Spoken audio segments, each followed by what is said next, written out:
She laughed and said, "You really thought someone like me would ever date someone like you?" Her friends couldn't stop giggling. I smiled and said, "Good. Then this is the last time you'll have to see me." Later that night, her best friend sent me a message that made my hands freeze. "I'm 30 years old. I work in IT consulting, make decent money, keep myself in shape, and I've always been the kind of guy who minds his own business. I'm not the loudest person in the room, but I'm not invisible either. I thought I knew what I wanted. A stable relationship, someone genuine, maybe eventually a family. I thought I'd found that with Emma. We'd been dating for 8 months, met through mutual friends at a rooftop barbecue last summer. She was 27, worked in marketing, had this infectious laugh that made everyone around her smile. She was beautiful, sure, but it wasn't just that. She seemed kind. She seemed real. We clicked fast, late-night conversations, weekend trips, meeting each other's friends. I introduced her to my parents after 4 months. My mom loved her. My dad said she had good energy. I was falling hard. But there were signs I ignored, little things. She'd check her phone constantly when we were together, then laugh and say it was just work or her friends being dramatic. She'd cancel plans last minute sometimes, always with a reasonable excuse. Her mood would shift unexpectedly, warm and affectionate one day, distant and distracted the next. I told myself every relationship had rough patches. I told myself I was overthinking. 3 weeks ago, everything changed. It was a Friday night.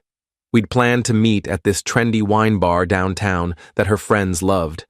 I got there around 8, wearing a button-down she once said made my eyes look nice. I spotted her at a corner table with 4 of her friends, Jess, Alicia, Maya, and someone I didn't recognize. They were already laughing, glasses half empty, the kind of pre-tipsy energy that makes everything funnier than it should be. I walked over with a smile.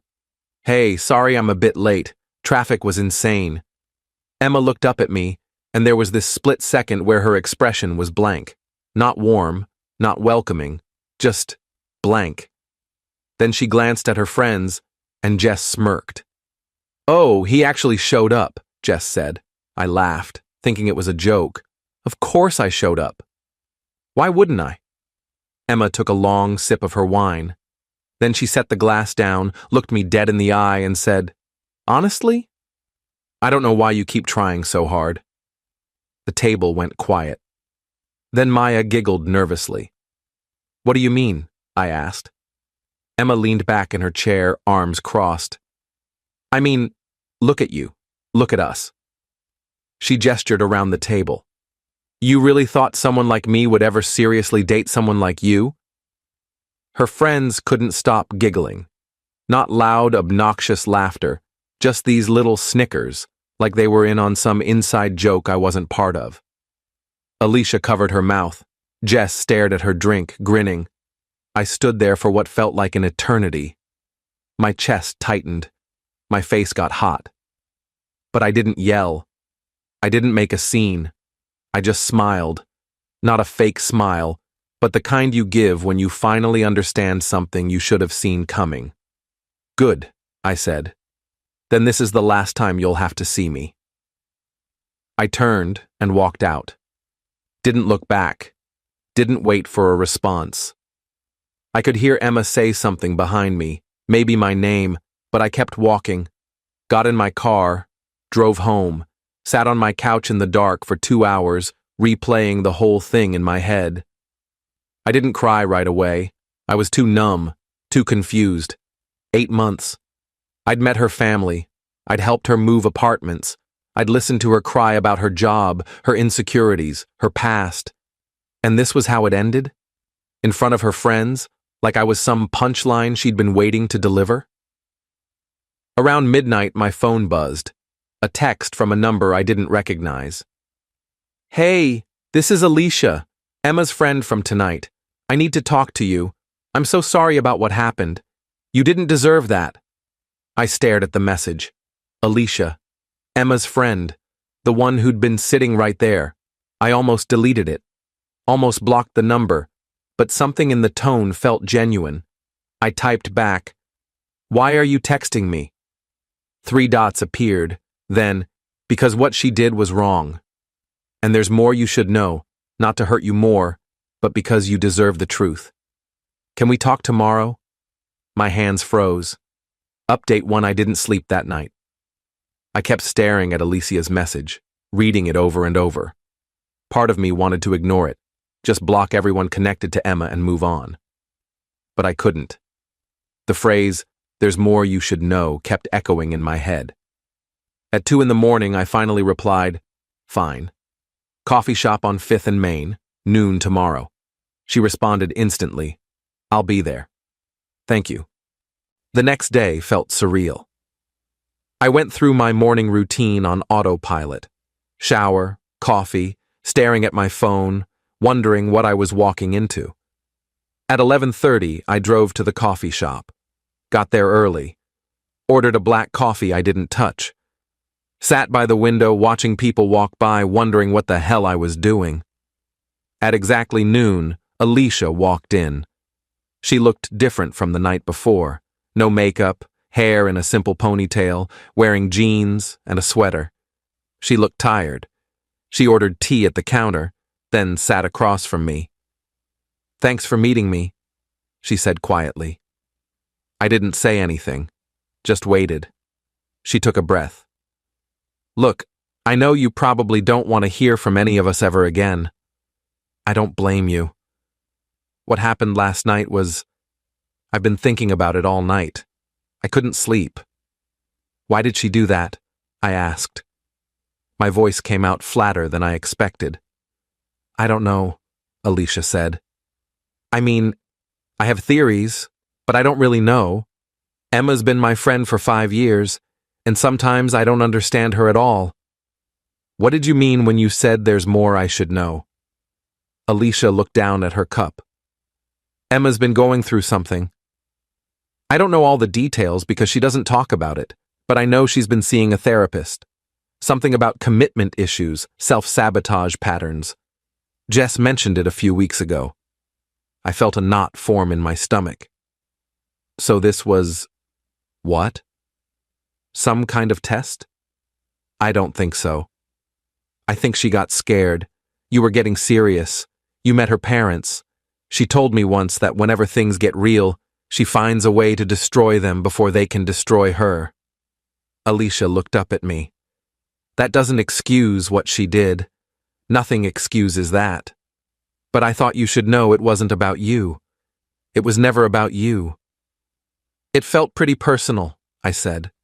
"I know. And I'm so sorry. I should have said something last night. I should have stood up for you. Instead, I just sat there like a coward." We sat in silence for a moment. "Why are you telling me this?" I asked. "Because you seem like a good person." And I watched Emma destroy something good because she's too scared to let herself be happy. I've watched her do it before, just never that cruelly. And I realized I've been enabling her by staying quiet, by laughing along, by pretending her behavior is just Emma being Emma. Alicia pulled out her phone, hesitated, then put it away. "I was going to show you some messages, but I realized that's not my place. That would just be more drama, more pain. What I will say is this. Emma texted the group chat after you left last night. She didn't apologize. She didn't feel bad. She said she finally got the courage to end things and that she felt free." My chest tightened.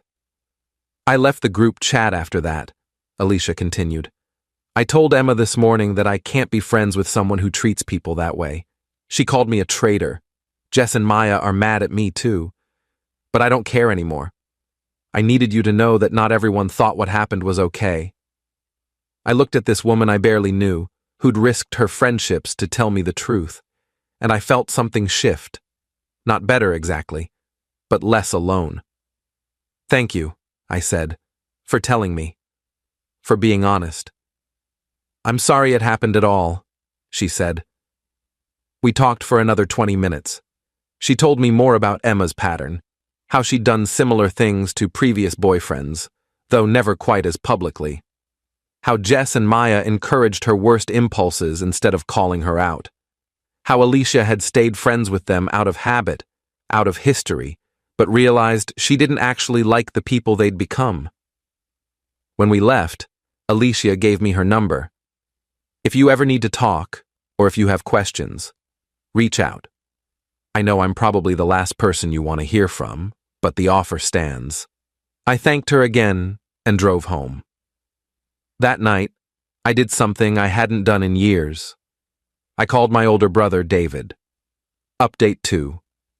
David lives 3 hours away with his wife and 2 kids. We're close, but we don't talk about feelings much.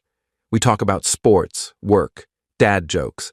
So when I called him Saturday night and said, I need advice, I could hear the surprise in his voice. What's going on? He asked. I told him everything. The relationship, the wine bar, the humiliation, the conversation with Alicia. I expected him to get angry on my behalf, maybe tell me Emma was trash and I should forget about her. Instead, he was quiet for a long moment. Then he said, How are you feeling right now? I don't know, I admitted. Confused. Hurt. Angry. Embarrassed. All of that makes sense, he said. You got blindsided. That's brutal, man. I'm sorry. I keep replaying it in my head, I said, trying to figure out what I did wrong. What I missed. You didn't do anything wrong, David said firmly. Someone treating you badly isn't a reflection of your worth. It's a reflection of theirs. Everyone saw it, though. Her friends, other people at the bar. I just stood there like an idiot. You didn't stand there like an idiot. You walked away with dignity. That takes strength. He paused. Look, I've never told you this, but something similar happened to me in college. Girl I was seeing for almost a year broke up with me at a party in front of everyone, told me I was boring and she'd been seeing someone else the whole time. Seriously? Yeah, I was devastated. Spent weeks wondering what was wrong with me. Stopped going out. My grades tanked. Finally, one of my roommates sat me down and said, You're letting her win twice. She hurt you once. Now you're hurting yourself. I absorbed that. I'm not saying get over it quickly, David continued. You need time to process. But don't let this define you. Don't let her take more from you than she already has. We talked for almost an hour.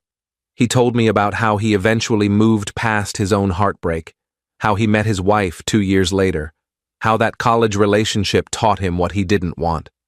By the time we hung up, I felt lighter. Not fixed, but lighter. The next few days were hard. I took Monday off work, stayed in bed too long, ordered takeout, watched mindless TV, let myself feel everything I'd been pushing down. Tuesday, I forced myself to go to the gym. Wednesday, I went back to work. My coworkers noticed something was off. My boss, Karen, pulled me aside after a meeting. You okay? She asked. You seem distracted. Personal stuff, I said. I'm fine. She studied me for a moment. Breakup? I nodded. Take the time you need, she said, and if you need to talk, my door's open. I've been through my share of heartbreaks. They suck, but you get through them. That simple acknowledgement helped more than I expected. By Thursday, I was functioning again. Not great, but functional. I went to the gym every morning before work, started meal prepping again, called my parents and told them Emma and I had broken up. My mom wanted details, but I kept it vague. My dad just said, her loss, and changed the subject to football. I loved him for that. Friday afternoon, Alicia texted me. How are you holding up? I replied, better, taking it day by day. That's good. I'm proud of you. It was a weird thing to say, she barely knew me, but somehow it mattered. She added, I started seeing a therapist this week, realizing I've got my own stuff to work through. Figured if I'm going to call out toxic behavior, I should deal with my own patterns too. That's great, I typed back. Takes courage to do that. So does what you're doing. Moving forward instead of getting stuck in anger. Was I moving forward? I wasn't sure, but I was trying. Update 3. 2 weeks after the wine bar incident, something unexpected happened. I was at the grocery store on a Sunday afternoon, debating between pasta brands, when I heard a voice behind me. "Jake?" I turned. Emma stood there with a shopping basket, looking smaller than I remembered. No makeup, hair pulled back. She looked like she'd been crying recently. My first instinct was to walk away. My second was to say something cruel. I did neither. "Emma," I said neutrally. "Can we talk?" she asked. "Please, just for a minute." Every part of me wanted to say no, but curiosity won. "Fine." 1 minute.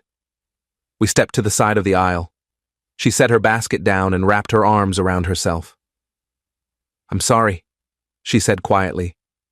"What I did was unforgivable." "I know that. I don't expect you to forgive me. I just needed you to hear me say it." I waited. "I've been in therapy," she continued, "trying to figure out why I do the things I do. My therapist says I have this pattern of pushing people away when they get too close. Something about fear of abandonment stemming from my parents' divorce. It doesn't excuse what I did. Nothing does. But I wanted you to know it wasn't about you. You were amazing. You were everything I should have wanted." "But you didn't want it," I said. "I did. That's what scared me." Her eyes filled with tears. "When you introduced me to your parents, I panicked. It felt too real, too permanent, and instead of talking to you about it like an adult, I sabotaged everything in the worst way possible." I studied her face. She looked genuine, broken even. A month ago, this conversation would have destroyed me. Now, I just felt tired. "I appreciate the apology," I said, "but it doesn't change anything." "I know. You humiliated me in front of your friends. You made me feel worthless. And according to Alicia, you didn't even feel bad about it afterward." Emma flinched. "I did feel bad. I didn't know how to admit that, so I pretended I didn't care. I'm really good at pretending." "I can tell." We stood there in uncomfortable silence. "Are you seeing someone?" she asked. "That's not your business anymore." "Right. Sorry." She wiped her eyes. "I just want you to know that you didn't deserve what I did. You were a good boyfriend, a good person. I hope you find someone who appreciates that." "I hope you figure out whatever you need to figure out," I said, and I meant it. Not because I wanted to reconcile, but because holding on to anger felt exhausting. Emma nodded, grabbed her basket, and walked away. I stood there for a moment, processing what had just happened. Then I grabbed my pasta and continued shopping. That night, I called David again. "She apologized," I told him. "How do you feel about that?" "I don't know. It felt genuine, but it also felt too late." "It probably is too late," David said, "but at least she acknowledged it. Some people never do. Do you think people can change? Maybe. With real work and real commitment. But that's not your responsibility. Your responsibility is to yourself." He was right. Update 4. A month passed, then another. Life started to feel normal again. I got promoted at work. Nothing huge, just a senior consultant position, but it came with a raise and more autonomy. I started going to a weekly basketball pickup game at the community center, made some new friends. One of them, Marcus, worked in construction and had the kind of straightforward personality I'd been craving. No games, no hidden meanings, just honest conversation. I also kept in touch with Alicia. We'd meet for coffee every couple of weeks. She'd update me on her therapy progress. I'd tell her about work and the basketball games. It was nice having a friendship that felt drama-free. One evening in late spring, almost 3 months after everything happened, Alicia and I met at a different coffee shop. She seemed excited about something. "I joined a hiking group," she announced. "Met some really cool people. It's been amazing getting out of my usual circle, meeting people who don't know the old me." "That's great," I said genuinely. "And I've been thinking, she continued. The group is doing a big hike next month up in the mountains. It's a weekend trip, camping, bonfires, the whole thing. You should come. I don't know. Come on. When's the last time you did something completely outside your comfort zone? Plus, there's someone in the group I think you'd get along with. I raised an eyebrow. Are you trying to set me up? Maybe. Her name's Rachel. She's a graphic designer, loves sci-fi movies, has a great sense of humor. No pressure, though. Just come for the hike. If you two click, great. If not, you got a fun weekend out of it. I thought about it. The old me would have said no immediately, would have said I wasn't ready. But something had shifted over the past few months. I'd spent so much time healing, processing, rebuilding. Maybe it was time to actually live again. Okay, I said. I'll come. Alicia grinned. You won't regret it. The hike was incredible. The group was about 12 people, all different ages and backgrounds, all genuinely nice. And Rachel. Alicia was right. We clicked immediately. She was funny and sharp, with this self-deprecating humor that put me at ease. We ended up talking by the campfire until 2 in the morning, discussing everything from our favorite movies to our worst relationship stories. I told her about Emma. Not all the details, just the broad strokes. She listened without judgment. Sounds like you handled it well, she said, walking away with dignity. Doing the work to heal. That takes emotional maturity. I didn't have much choice, I said. You always have a choice. You could have gotten bitter, closed yourself off. Instead, you're here, on a mountain, taking a chance on meeting new people. That's brave. I'd never thought of it that way. We exchanged numbers that weekend, started texting, met for dinner a week later, then another dinner, then a movie. I was careful not to rush things, not to project my past onto this new connection. Rachel was patient, understanding. She'd been through her own heartbreak and knew what it was like to rebuild trust. Final update. It's been almost a year since that night at the wine bar. A year since Emma said those words that felt like they'd define me forever. They don't anymore. I'm still with Rachel. We took things slow, but we're solid. She met my parents last month. My mom loves her. My dad said she has good energy. The same thing he said about Emma, which made me nervous at first. But Rachel is nothing like Emma. She's consistent. She's kind. She communicates. When she's scared or unsure about something, she tells me instead of sabotaging everything. I saw Emma one more time, about 2 months ago. I was at a coffee shop with Rachel, and Emma walked in with someone, a guy I didn't recognize. We made eye contact. She gave me a small, sad smile. I nodded back. That was it. No conversation, no drama, just two people who used to know each other, moving in different directions. Alicia is doing great. She's in a relationship now, too, with someone she met through the hiking group. We still meet for coffee, but less frequently now that we both have full lives. She told me recently that leaving her old friend group was the best decision she ever made. She's lighter now, happier. I think about that night sometimes. The humiliation, the pain, the feeling that I'd never recover. But I did recover. Not because I got revenge or made Emma feel as bad as she made me feel. I recovered because I chose to. Because I did the work. Because I surrounded myself with people who genuinely cared about me.